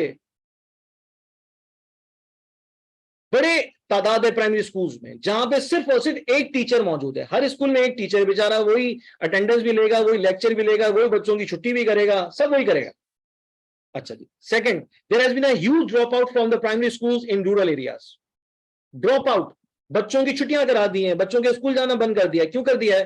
क्योंकि टीचर एक है भाई, एक ही टीचर सब कैसे पढ़ा सकता है, नामुमकिन। यकीनन एक ही टीचर सब पढ़ावे तो मयार हो गया बर्बाद।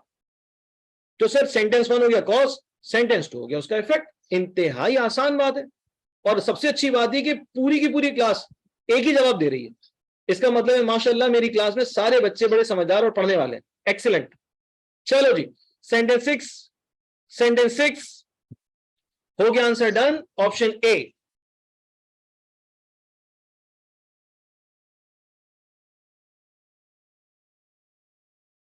अच्छा जी, क्वेश्चन 7, चलो दिमाग लगा। The employees of the biggest bank in the country have given an indefinite strike call starting from the 3rd of the next month। अगले महीने की 3 तारीख से जो स्ट्राइक होने जा रही है, उन्होंने कह दिया हम स्ट्राइक पे जा रहे हैं भाई। इनडेफिनिट स्ट्राइक कॉल, कब तक रहेगी पता नहीं, मगर भरपूर स्ट्राइक करने जा रहा है। अच्छा, second, the employees of the central government have withdrawn their week-long demonstrations। भाई जरा फर्क देख लो, सेंट्रल गवर्नमेंट का मतलब है मरकजी हुकूमत। मरकजी हुकूमत में तो बहुत सारे इदारे आ जाते हैं, और ऊपर क्या कह रहे हैं, employees of the biggest bank. तो दो अलग अलग बातें हैं। एक बहुत बड़ा बैंक है जिसके एम्प्लॉयज ने कह दिया अगले महीने से स्ट्राइक पे जाने, यकीन उनको सैलरी नहीं दे रहे होंगे, उनको इंसेंटिव नहीं मिल रहे होंगे, तो उन्होंने कह दिया स्ट्राइक पे जाने, इफेक्ट है। सेंट्रल गवर्नमेंट ने have withdrawn there week long demonstration, एक हफ्ते तक जो डेमोन्स्ट्रेशन जारी रही उससे वो पीछे हट गए, बस अब उन्होंने खत्म कर दी। तो सेंट्रल गवर्नमेंट ने डेमोन्स्ट्रेशन रोक दी, ये नतीजा है किसी और वजह का। बिगेस्ट बैंक के एम्प्लॉयज ने स्ट्राइक की कॉल दे दी है, ये नतीजा है किसी और वजह का। यानी सेंटेंस के लिए जो करेक्ट आंसर बन गया वो कौन सा हो गया, बोलो। इंडिपेंडेंट कॉजेस के इफेक्ट्स है ना, बिल्कुल, शाबाश है, ऑप्शन डी इसका राइट आंसर। डी होगा बेटा, ए थोड़ी होगा, अनम डी होगा, सही है, ठीक है भाई। चलो जी, सेंटेंस 7 के बाद है सेंटेंस 8। सेंटेंस 8 आओ पढ़ते हैं। The farmer have decided against selling their kharif crops to the government agencies. Farmers ने फैसला कर लिया कि वो अपनी खरीफ क्रॉप्स गवर्नमेंट एजेंसीज को नहीं बेचेंगे। नहीं बेचेंगे, क्यों नहीं बेचेंगे भाई, आगे देखते हैं। The government has reduced the procurement price of kharif crops starting from the last month to the next 6 months. Government has reduced procurement price. भाई एक तो वो कीमत है जो गवर्नमेंट देती है किसान को कि भाई ये 100 रुपए की चीज है, हम तुम्हें 110 रुपए दे रहे हैं, हमें बेच दो। तो गवर्नमेंट ने क्या किया, ओके, गवर्नमेंट ने कहा कि नहीं, आपकी चीज 100 रुपए की है, हम आपको 100 रुपए देंगे, ज्यादा नहीं देंगे, सही है, 100 रुपए की चीज है 100 रुपए देंगे। प्रोक्योरमेंट प्राइस उन्होंने कम कर दिए। नतीजा क्या हुआ, फार्मर ने कहा बस ठीक है, ऐसी की तैसी, हम भी नहीं बेच रहे आपको, हम भी आपको ये क्रॉप्स नहीं बेच रहे। डिसाइड हो गया, फैसला कर लिया उन्होंने। समझ में आ रही है ना साइंस, तफसील क्या जो दे रहा हूं, हाँ बिल्कुल सही कह रहे हो बेटा, बेहतरीन। फार्मर्स ने डिसाइड कर लिया, ये इफेक्ट है, गवर्नमेंट ने रिड्यूस कर दी प्रोक्योरमेंट प्राइस, ये कॉज है।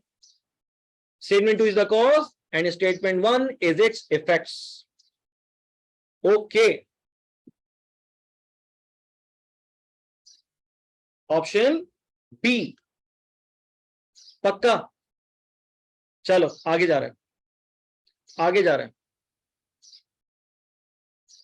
जी, ऑप्शन बी सही है भाई, ऑप्शन बी है।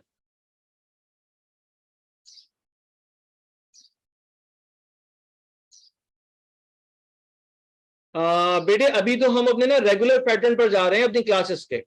जब तक हमारी क्लासेस पूरी नहीं हो जाती हैं तब तक हम रिकॉर्डिंग या किसी इस तरह के मटेरियल को शेयर नहीं कर सकेंगे। हाँ ये जरूर है कि अभी तुम अपनी पूरी कोशिश करो, वर्कशीट वगैरह भी तुम्हें मिल जाएगी पीडीएफ फॉर्मेट में, उसको सॉल्व करो, अगली क्लास में सवालात करने, सवालात करो, अपने तौर पे पूरी कोशिश कर लो, सही है, क्लियर हो गया। I don't know what's your complete name, but Mahi name लिखा हुआ आ रहा है, तो उम्मीद कर रहा हूं बात समझ में आ रही। चलो भाई, sentence 9, many people visited the religious place during the weekend, few people visited the religious place during the weekdays.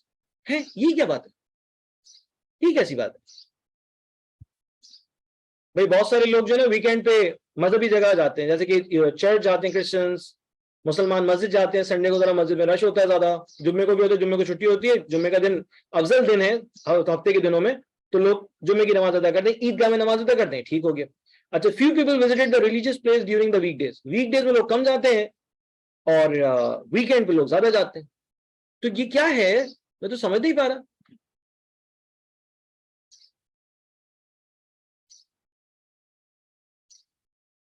या तो डी है या फिर ई है, या तो डी है या फिर ई है। हाँ दोनों अलग अलग बातें मानता हूं मैं, बिल्कुल सही कह रहे हैं, मगर क्या इन दोनों नताइज की वजह एक है? वीकेंड पे लोग जरा फारिग होते हैं, वीकडे में जरा मसरूफ होते हैं, है ना, ऐसा है ना भाई, वीकडेज में लोग मसरूफ होते हैं तो रिलीजियस प्लेसेस का विजिट नहीं करते, वीकेंड में लोग जरा फारिग होते हैं तो भाई उन जगह का विजिट करते हैं। ओके ओके, ठीक हो गया। सेंटेंस में हमने बहुत ही आसान सी और बच्चों वाली बात सीखी कि वीकेंड्स में लोगों का आना ज्यादा, वीकडेज में लोगों का आना कम, और वजह क्या है? मसरूफियत। वजह क्या है? मसरूफियत। तो सर वजह तो एक ही है, नताइज अलग अलग है। वजह एक ही है, कॉज एक है, नताइज अलग अलग है। आप इसको यूं भी समझ सकते हैं कि लोगों की रूटीन वजह है, लोगों का मामूली जिंदगी वजह है, जिसके नतीजे में वीकडेज में ज्यादा, वीकेंड्स में ज्यादा और वीकडेज में कम। बेहतरीन बात समझ में आ गई बच्चों को? ऑप्शन ई राइट आंसर हो गया। हाँ भाई, ऑप्शन ई राइट आंसर हो गया, क्योंकि कॉमन कॉज है। अच्छा सिंपल, मेरी एक मिसाल समझ लो जरा। इम्तिहान के करीब दिनों में बच्चे पढ़ते हैं ज्यादा और उससे पहले पढ़ते हैं कम। माइंडसेट है ना, माइंडसेट है। बच्चे का जहन बना हुआ है कि टेस्ट करीब आएगा, पेपर करीब आएगा, ज्यादा पढ़ेंगे, पेपर दूर होगा, कम पढ़ेंगे, ऐसे ही ना। तो माइंडसेट है, ये वजह है, ये वजह है जिसके दो नताइज पैदा हुए, कभी स्ट्रेंथ बहुत ज्यादा और कभी स्ट्रेंथ बहुत कम। तो ये भी वही सिचुएशन है जो कि क्वेश्चन में बता रहे हैं। इसमें जो राइट आंसर आपको नजर आ रहा है, बन रहा है, वो है ऑप्शन ई। समझ में आया खदीजा, रिमशा, लाइबा, सईदा किनान, और भी बच्चों के नाम मैं ले नहीं सकता, लिस्ट थोड़ी शॉर्ट दिखती है स्क्रीन पे, तो जो सामने नजर आए मैंने जल्दी जल्दी बोल दिया। चलो भाई, नंबर 10, नंबर 10 क्या कहना है? नंबर 10 में all the schools in the area had to be kept closed for most part of the week. हफ्ते के ज्यादातर दिन स्कूल्स, तमाम स्कूल्स हफ्ते के ज्यादातर दिन बंद करने पड़ गए। Number 2, many parents had withdrawn their children from the local schools.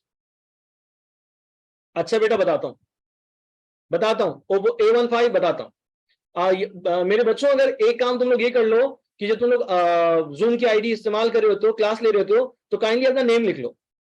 अगर असली नाम नहीं लिखना तो मत लिखो, मगर कोई नाम तो लिखो ना यार। अब मैं जवाब अब बात करूं तो ओप्पो क्या बोलूंगा? ओप्पो CPH 2375 क्या बोलूं? बताओ। तो अपना नाम मेंशन कर लो ताकि मेरे लिए तुमसे बात करना आसान हो जाए। सही है? ये एक छोटी सी इनफैक्ट एक एडवाइस है और इससे ज्यादा कुछ नहीं। सही हो गया? चलो, sentence 10, all the schools in the area had to be kept closed for most part of the week. हफ्ते के ज्यादातर दिन सारे के सारे स्कूल बंद करने पड़ गए। Many parents withdrawn their children from the local schools. Local school से बच्चों को निकाल लिया गया। ज्यादातर पेरेंट्स ने लोकल स्कूल से बच्चों को निकाल लिया। इसका मतलब ये नहीं हो गया कि जो स्कूल्स बंद हो रहे थे सिर्फ उन स्कूल से निकाल लिया। ऊपर तो ऐसा कुछ नहीं, ऊपर तो ये नहीं कह रहे कि लोकल स्कूल्स बंद कर रहे थे, लोकल स्कूल्स बंद कर रहे थे, ऐसा नहीं बोला। उन्होंने कहा उस जगह के हफ्ते के ज्यादातर दिन स्कूल बंद कर दिया गया। कोई भी वजह होगी, कोई भी वजह होगी जिसका एक नतीजा दे दिया गया। सेकंड सेंटेंस में कह रहे हैं many parents have withdrawn their children from the local schools. भाई मुझे एक बात बताओ, माँ बाप अपने बच्चों को स्कूल से क्यों उठा लेते हैं? सिंपल सी साइंस है, स्टैंडर्ड अच्छा नहीं है, स्कूल का स्टैंडर्ड अच्छा नहीं है, इसलिए जो है वो उनको उठा लिया, बच्चों को किसी और स्कूल में दाखिला करवा दिया। गवर्नमेंट स्कूल में क्यों नहीं जाते हैं? इसीलिए नहीं जाते क्योंकि स्टैंडर्ड अच्छा नहीं होता। 6 क्लास 7 क्लास में बच्चों को ABCD पढ़ाते हैं, हमने देखा, खुद देखा, तो इसलिए वहां पे एडमिशन नहीं कराते, वहां से हटा लेते जब पता चलता। Many parents have withdrawn their children from the local schools. Okay, ये है इफेक्ट किसी वजह का। ऑप्शन ए, मतलब statement, all the schools in the area have to be kept closed for most part of the week. ये भी है वजह, ये भी है इफेक्ट किसी वजह का। बेहतरीन बात हो गई। शफीउल्लाह, वफा, शिजा, रिमशा, अनम सब बच्चे एक ही जवाब दे रहे हैं, 100% सही कह रहे हैं। ऑप्शन डी हो गया इसका कंफर्म आंसर। शाबाश, बेहतरीन काम हो गया भाई, दिल खुश हो गया बच्चों से बात करके। अल्लाह ताला तुम लोगों को खूब खूब कामयाबी दे बेटा। अच्छा, दोनों एक दूसरे से डिफरेंट है, हाँ सही है, सही बात है। मैंने दुआ दी आप लोगों को कामयाबी की, अपने दिल ही दिल में आमीन कहती थी ताकि अल्लाह ताला हमारी दुआ सुन ले और यार बच्चे आगे बढ़ जाएं, बस आगे जाएं। डाउ में बैठे हो, हाँ, JSA में बैठे हो, KMDC में बैठे हो, फिर याद करें कि यार हमारे सर थे, हमारे सर ने ऐसा किया, हमारे लिए अच्छा करने की कोशिश की और हमने दुआ भी की, अल्लाह ने हमारी दुआओं को सुन लिया। और सबसे ज्यादा दुआ आपके लिए आपके माँ बाप करते हैं, यकीन करो। सोते हुए, जागते हुए, नींद में, मसरूफियत में, सबसे ज्यादा दुआ आपके माँ बाप। दिलचस्प बात कहूंगा, पता नहीं तुम लोग इस पर यकीन करो या ना करो, मेरे वालिदैन अब इस दुनिया में हयात नहीं है, अब इस दुनिया में नहीं है, मगर मैं जो कुछ कर रहा हूं या जो कुछ कर सका हूं या जो कुछ करने का इरादा करता हूं, अल्लाह उसमें मुझे जो कामयाबी देता है ना, वो मेरी कोशिश के बलबूते पे नहीं देता भाई। कोशिश तो बहुत सारे लोग करते हैं, मगर उस काम में मुझे जो कामयाबी मिल जाती है वो खास तौर पे मेरे मरहूम वालिदैन की दुआओं से मिलती है। मेरा यकीन ईमान है वो अल्लाह ताला की बनाई हुई बेहतरीन जगह पर होंगे, वो वहां पे भी दुआ कर रहे होंगे, वो वहां पे भी दुआ कर रहे होंगे अपने बच्चों के लिए। तो सबसे ज्यादा दुआ आपके माँ बाप करते हैं बेटा। ठीक है, चलो आओ पढ़ते हैं।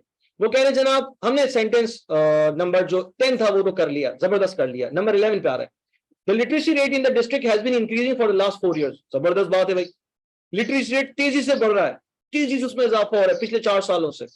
शरह ख्वानदगी यानी कि तालीम का जो रुझान है वो बढ़ रहा है। The district administration has conducted extensive training programme.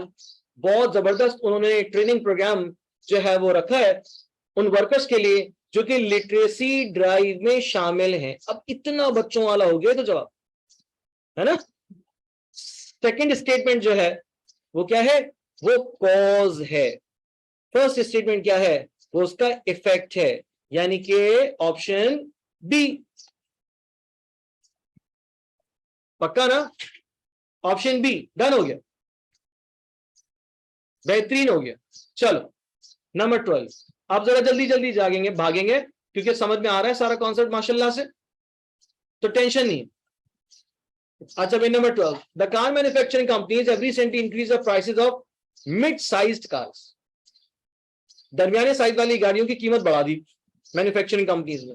Manufacturing companies ने, ऐसा हुआ जब पेकेंटो आई थी ना, तो पेकेंटो 24 लाख की थी। मार्केट में आए लोगों ने कहा भाई ये क्या आ गया, इतनी सी गाड़ी, इतनी सी गाड़ी में कौन बैठेगा। अच्छा भाई, मार्केट में ट्रेंड आया कि छोटी, बहुत छोटी गाड़ी। फिर उसके बाद आ गया ऑल्टो 660 सीसी। लोगों ने कहा लो भाई एक और आ गई, वो भी छोटी गाड़ी। अब वो फ्यूल की बेसिस बड़ी इकोनॉमिकल थी, लोगों ने कहा ठीक है खरीद लो। खरीदते गए खरीदते गए खरीदते गए खरीदते गए, एक एक वेव डेवलप हो गई। तो सुजुकी कंपनी की ऑल्टो 660 सीसी उस साल में सबसे ज्यादा सेल हुई, रिकॉर्डेड सेल। तो ऐसा भी होता, तो फिर गवर्नमेंट आगे क्या कह रहे हैं, the government recently increase the duty on mid sized cars. Government ने दरमियाने साइज वाली गाड़ियों के ऊपर टैक्स बढ़ा दिया। तो यकीनन जब टैक्स बढ़ाया है तो टैक्स बढ़ाने की वजह से मिड साइज गाड़ियों की कीमत भी बढ़ गई। आप लोग तो माशाल्लाह से आईफोन यूजर्स होंगे, पता होगा ये दुख, ये गम कि भाई जितने का आईफोन मिलता नहीं है बाहर से, उतना से उससे ऊपर तुम टैक्स दे रहे होते, उससे ज्यादा टैक्स पे करना पड़ जाता। बेचारी एक स्पोर्ट्स वुमेन को जूते मिले, उसको पाकिस्तान में लाने के लिए 54,000 रुपए उसको टैक्स देना पड़ गया। तो ये तो हाल है। तो भाई साइज बात समझ में आ गई है, गवर्नमेंट ने टैक्स बढ़ा दिया जिसकी वजह से उस चीज की कीमत बढ़ गई। सेकंड सेंटेंस कॉज है, फर्स्ट सेंटेंस इफेक्ट है, यानी कि ऑप्शन बी, कहानी खत्म।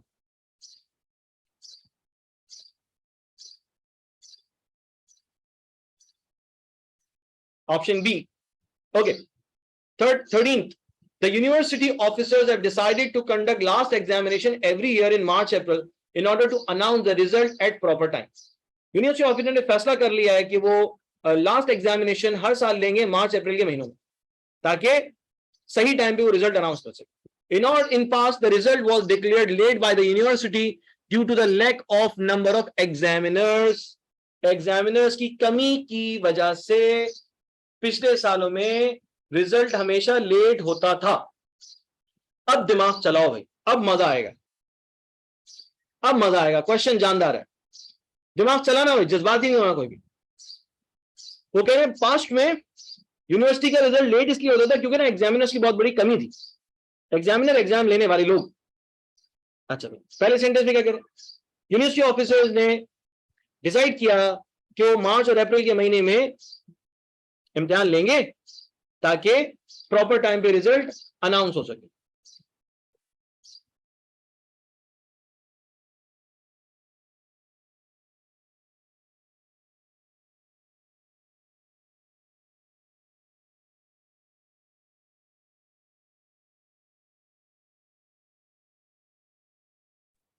अच्छा भाई, in the past result was declared late. अब खुद सोचो ना कि रिजल्ट के लेट होने की वजह क्या है?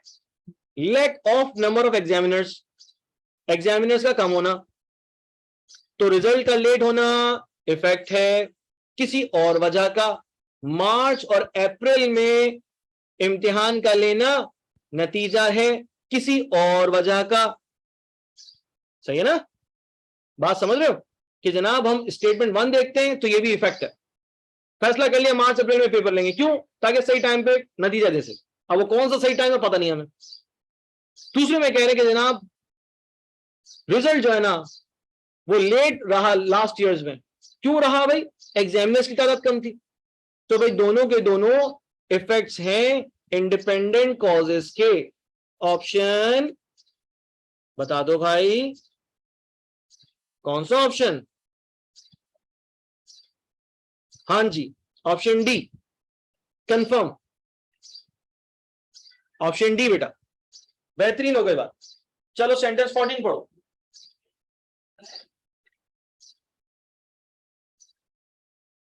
सेंटेंस 14 पढ़ो, शाबाश।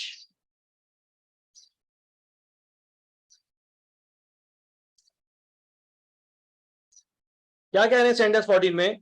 The state government has announced special tax package for the new industries to be set up in the state.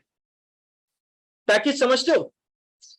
Package क्या होता है? अभी 3-4 दिन पहले की बात है, मैं अपने बच्चे के लिए यूनिफॉर्म लेने गया। एक बार बता दें इफेक्ट का कैसे पहचाने। अच्छा बेटा बता देता हूं बेटा। बेटा अपना नेम लिख लो, मेंशन कर लो, ये मेरी एक ख्वाहिश है। अब मैं अगर आपसे बात करना शुरू करूं, आपका नाम लो, तो मैं क्या लूं? Oppo A15? नहीं ना, अच्छा नहीं लगता, अजीब लग रहा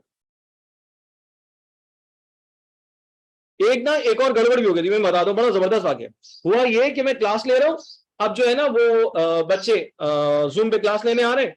अब एक बच्चे का नाम आया TOSHIBA, ठीक है।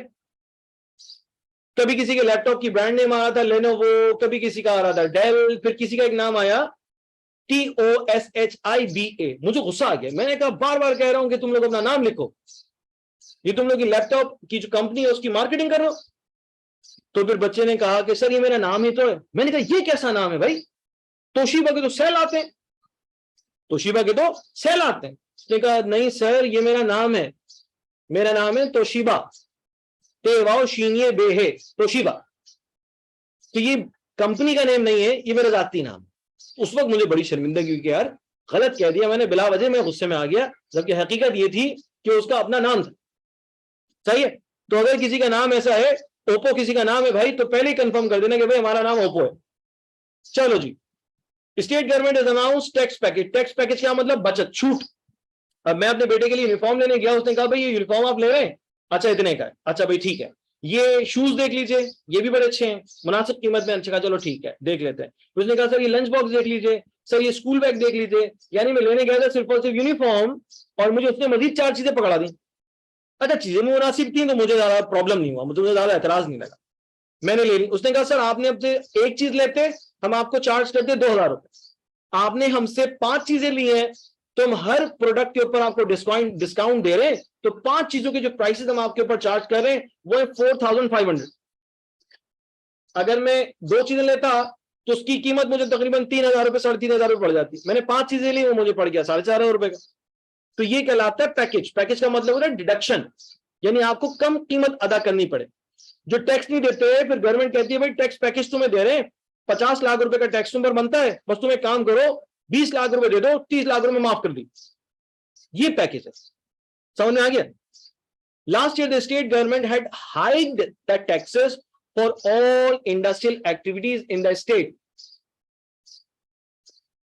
लास्ट ईयर में गवर्नमेंट ने टैक्सेस बढ़ा दिए थे, लास्ट ईयर में गवर्नमेंट ने टैक्सेस बढ़ा दिए थे और पूरी की पूरी इंडस्ट्री पे टैक्सेस बढ़ा दी। अब जाहिर सी बात है टैक्स बढ़ गए तो इंडस्ट्रियलिस्ट की तो चीखें निकलनी है, कितना टैक्स बढ़ा दिया। तो फिर उन्होंने यकीनन गवर्नमेंट को रुजू किया होगा, तो गवर्नमेंट ने फिर इस साल टैक्स पैकेज दे दिया। यानी कि जवाब दे दो भाई। हाँ, सेकंड सेंटेंस क्या है? कॉज है। फर्स्ट सेंटेंस क्या है? इफेक्ट है। तो हो गया हमारा ऑप्शन बी।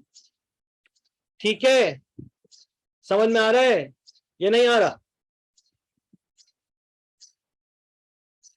ओके जी, जबरदस्त काम हो। लास्ट सेंटेंस हम आपके साथ डिस्कस करने जा रहे हैं, बाकी 16 से लेकर 20 तक आप करेंगे, आंसर्स में इंशाल्लाह आपको वेरीफाई कर दूंगा अपनी अगली क्लास में। लास्ट सेंटेंस अभी हम देखने जा रहे हैं, ठीक हो गया। The government has allowed private airline companies in India to operate to overseas destinations. Government ने इजाजत दे दी प्राइवेट एयरलाइन कंपनीज को कि वो ओवरसीज डेस्टिनेशंस इख्तियार कर सकते, यानी कि दीगर ममालिक में भी वो जा सकते। Okay, the national air carrier has increased its flights to overseas destination. National air carrier has increased its flights to overseas destination. अब मुझे बता दो जरा, समझा दो जरा, इन दोनों जुमलों में रिलेशनशिप क्या है?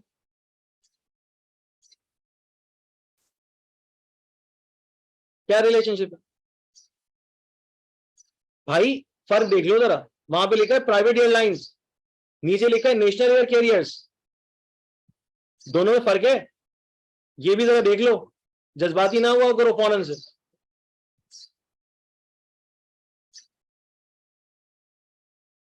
हाँ बेटा, नेशनल एयर कैरियर ने अपनी फ्लाइट डेस्टिनेशंस बढ़ा दी हैं, ओवरसीज डेस्टिनेशंस बढ़ा दी हैं। गवर्नमेंट ने इजाजत दे दी प्राइवेट एयरलाइन कंपनीज को कि वो ओवरसीज डेस्टिनेशंस इख्तियार कर सकते हैं। तो क्या ये दोनों के दोनों नताइज हैं? ये दोनों के दोनों रिजल्ट्स हैं? जी सर रिजल्ट्स हैं। क्या इनकी इंडिपेंडेंट कॉजेज होंगी? जी सर इनकी इंडिपेंडेंट कॉजेज होंगी। बेहतरीन काम हो गया भाई, जबरदस्त, समझ में आ गया बच्चों को, ये अच्छा हो गया, ये अच्छा हो गया, शाबाश।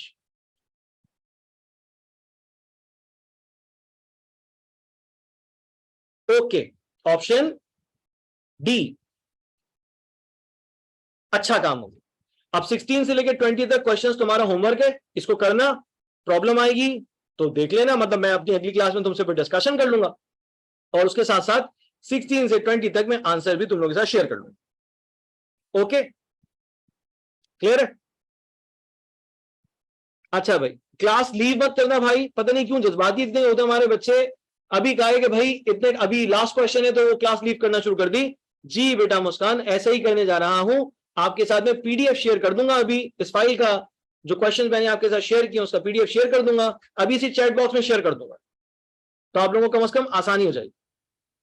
नहीं बेटा, हमारी क्लास मुकम्मल हो गई, हमारी क्लास मुकम्मल हो गई, हम क्लास को वाइंड अप करें, क्लासरूम में वेट हमारे रूम में रहेगा ताकि मैं आपके साथ फाइल शेयर कर दूं, उसके बाद आप क्लास लीव कर सकते हैं।